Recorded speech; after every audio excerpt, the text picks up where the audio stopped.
Welcome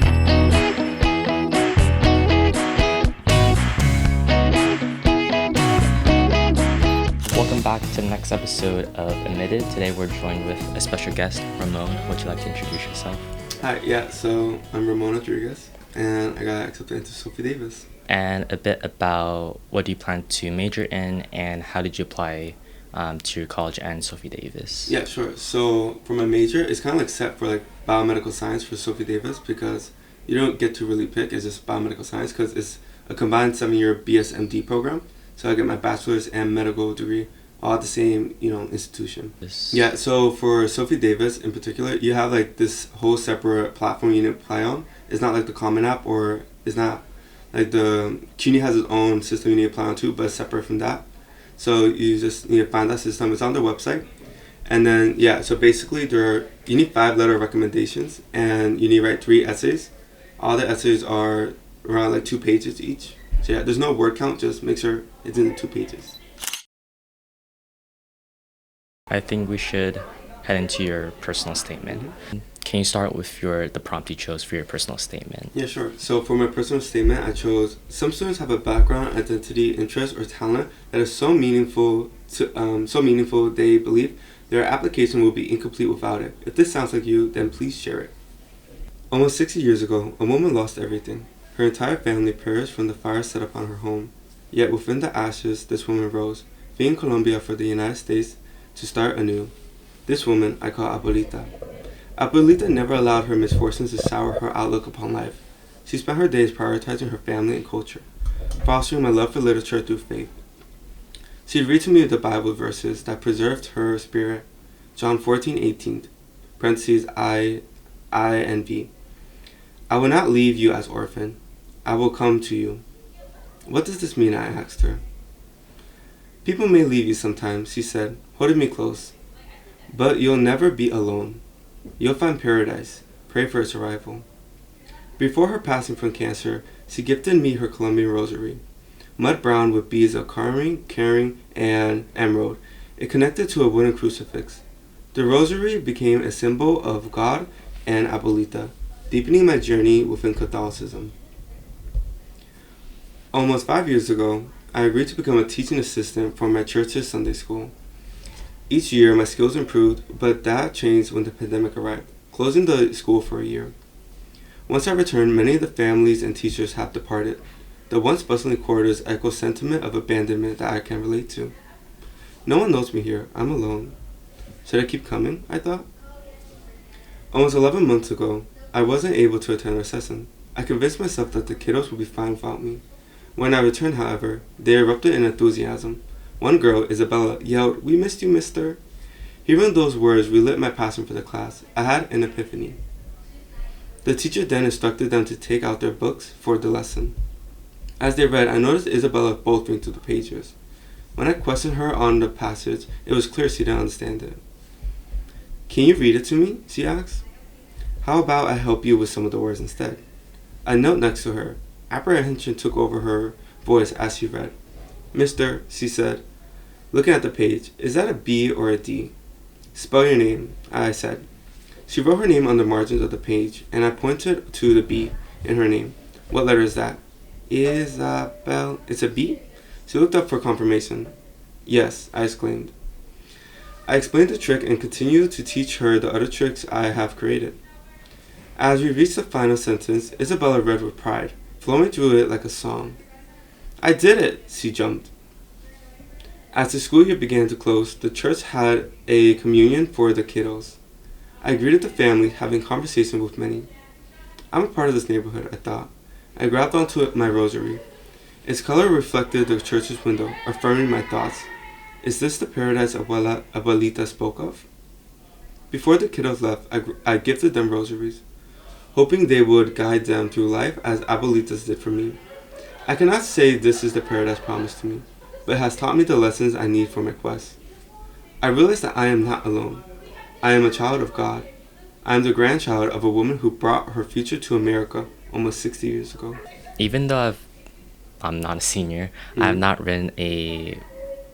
gone through the college application process. I like that the anecdote you gave, quite recent anecdote, like throughout your high school. I think added to and it told your personality, and it was descriptive of the storytelling. And I think probably the reader was able to be immersed in that, what the scenes you described.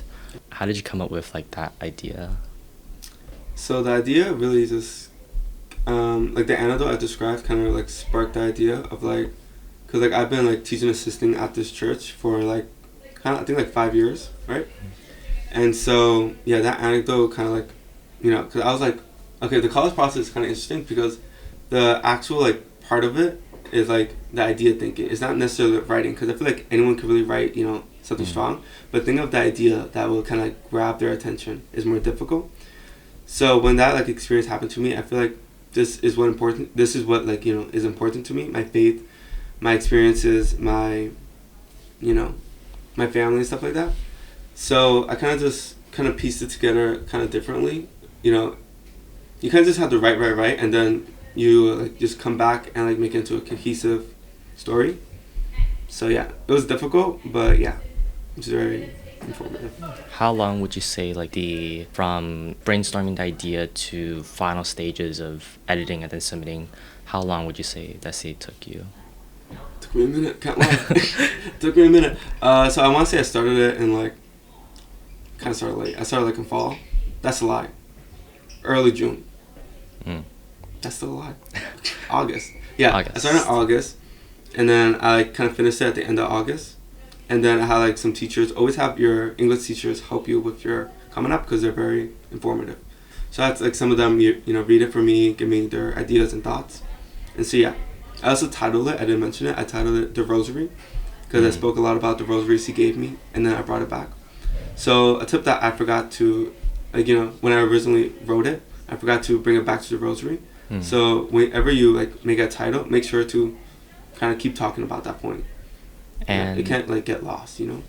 In like your junior AP Lang or AP Lit, did you write a personal statement during that class at the end of the year? Yeah, so at the end of the year, you were required to write a statement. What I wrote was, I didn't really like it at the time, so I kind of like abandoned that. But I never delete it, because it could always like spark different ideas, or you know, you could always just come back to it and maybe really like it. But what I wrote was just not good, to be honest. There's always time, the whole summer to think. Yeah. Your junior year summer's really important. What prompt did you choose for? Was there different prompts for the YS? No. Okay.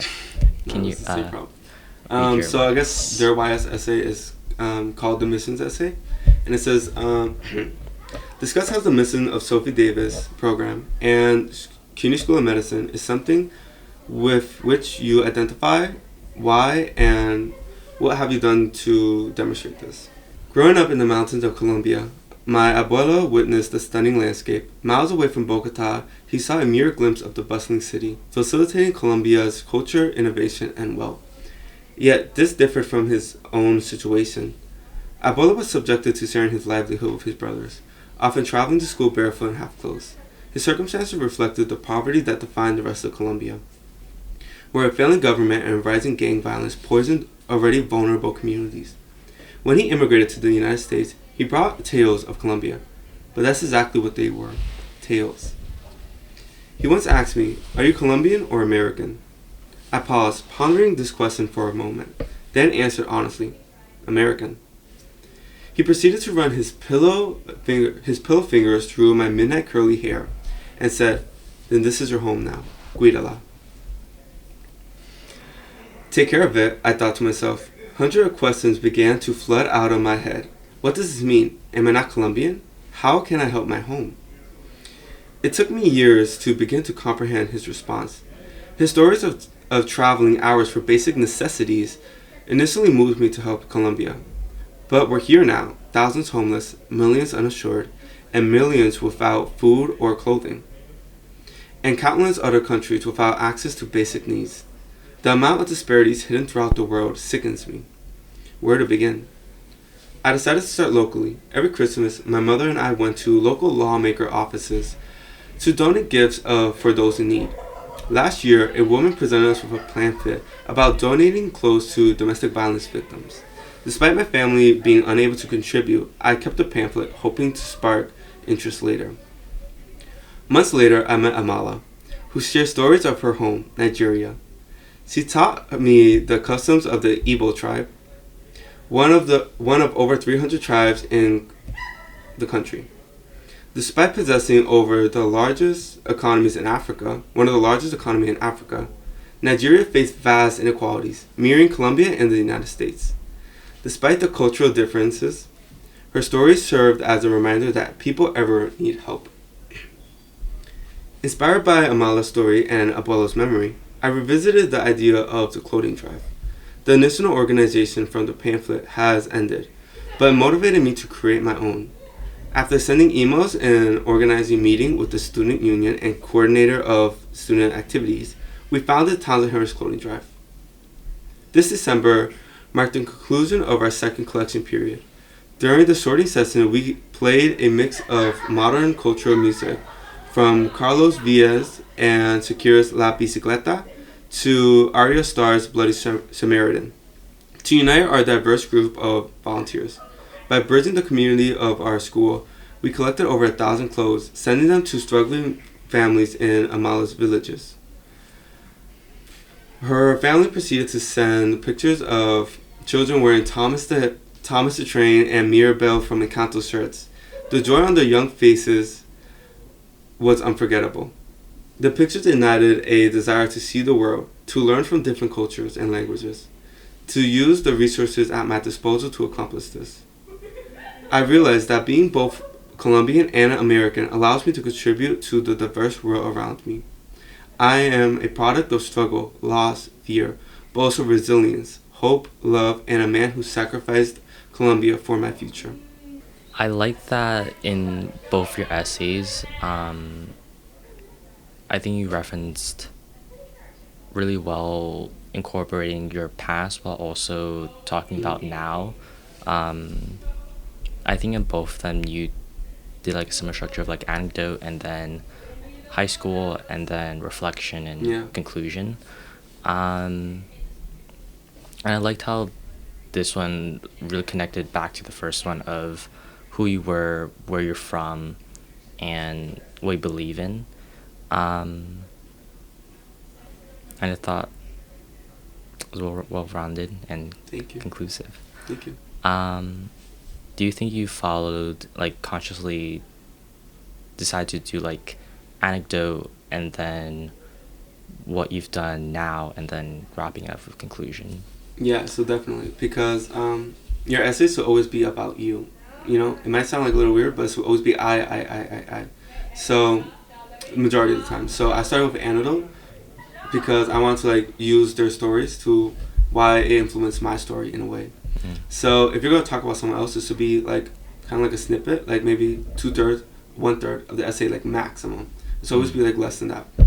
But you always want to like reference that, like why is that so important to you, and what you did to do it, because you always want to convey what you did in a way, like how would you help, how would you continue to inspire, and also you're kind of like in a way you're kind of selling yourself why you're the best candidate in a way, why you're the best like version.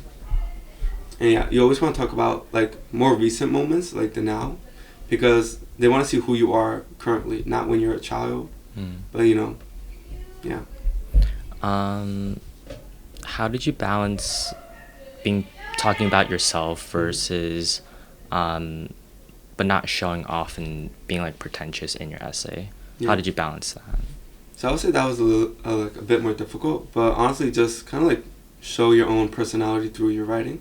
It might be difficult, but there are like a bunch of like online resources and videos you could use to kind of like help you convey your own personality in writing.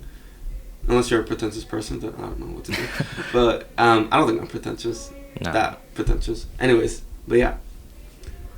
So yeah, always mention something. Yeah. But always it's to be demonstrating a characteristic that you want to see, or describing something that will eventually help you develop that characteristic.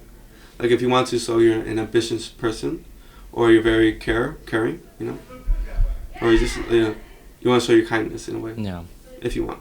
How many schools did you roughly apply to, and how many essays resulted from that? Yeah, so I think I applied to maybe around 10 to 12. And essays, I think think it was like good 20.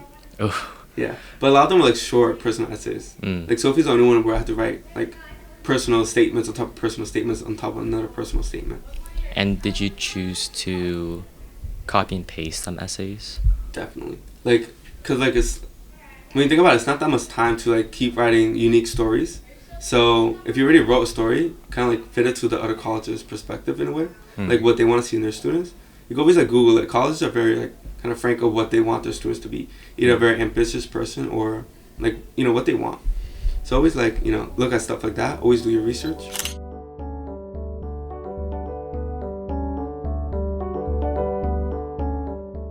Kweller Prep provides advanced academic help for students, especially Townsend Harris High School students.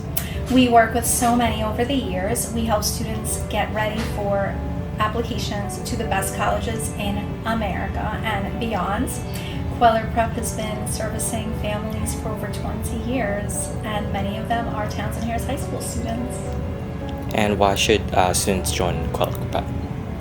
Oh, it's an incredible community, as evidenced by our ice cream truck downstairs. Kweller Prep is a great environment where you'll make friends, you'll have fun, and you'll learn. Now I think we'll move on to classes. Freshman year, sophomore year, junior year, and senior year. What classes would you say stood out throughout your 4 years, or what classes would you recommend to underclassmen? Yeah, so I definitely recommend many underclassmen, if they're interested in like science or medicine, AP Bio definitely is a great class. You learn so much about like the basics of biology, like Bio 101. It'll help you so much in college. And the teachers are some of the best teachers I've ever seen in my life. And also AP Psychology is very helpful too. Not only if you want to be a psychiatrist, but it is also like, it kind of introduces like, neurology in a way too. Because you have to see different parts of the brain and how they help. And if you want, you could take like interesting QC classes. So like in my senior year, I took environmental science. It's another science class, which could be impressive to colleges because, I'm taking science on top of another science. So yeah, I always took like kind of double sciences in junior and senior year. I think next we'll move on to ECs, extracurriculars.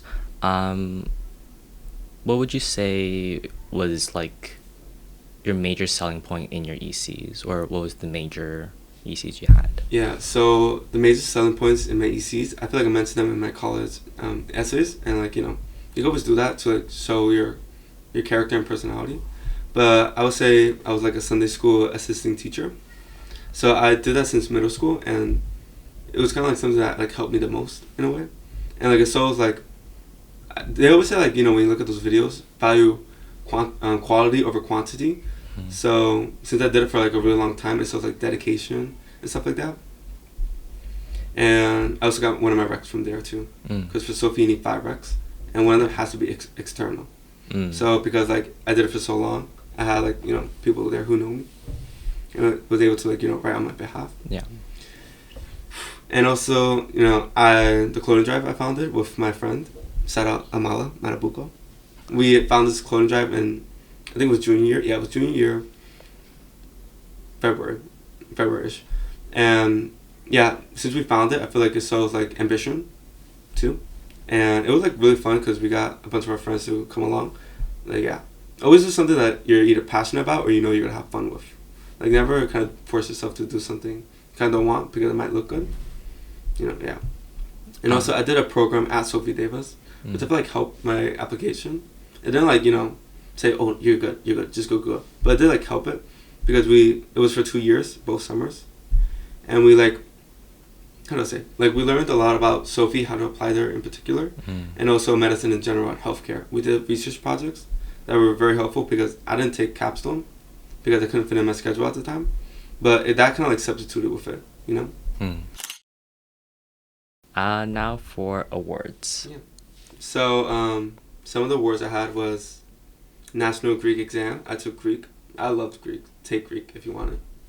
National Greek exam. I got the red ribbon for I think it was my sophomore year, and then a green ribbon for my junior year. And then I got the We the People New York State Unit 3 award, And that was actually senior year. I took it December before I submitted my college app. I was really grateful for that because it was something else I could just add on there and it looked good. I took that through my government class, so you could take it as a senior. It was pretty fun. I enjoyed it.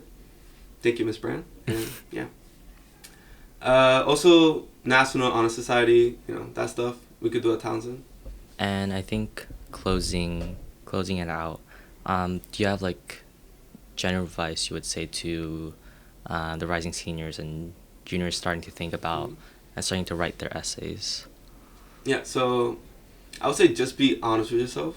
Think about like what's truly really important to you. Also, like kind of like always think in a way, because you can never know when you could find an idea. It could be at the movies, someone else's experience. Yeah, always do your research for the YS essays. Like if you feel like you've done enough research, do some more, because you never know what a college might like, And yeah, just make sure to show your passions and to show your like a characteristic you really want the college to take away from you. Like I mentioned before, if you're ambitious, kind, you're empathetic, Thank you so much for being on Admitted, and we'll see you next week.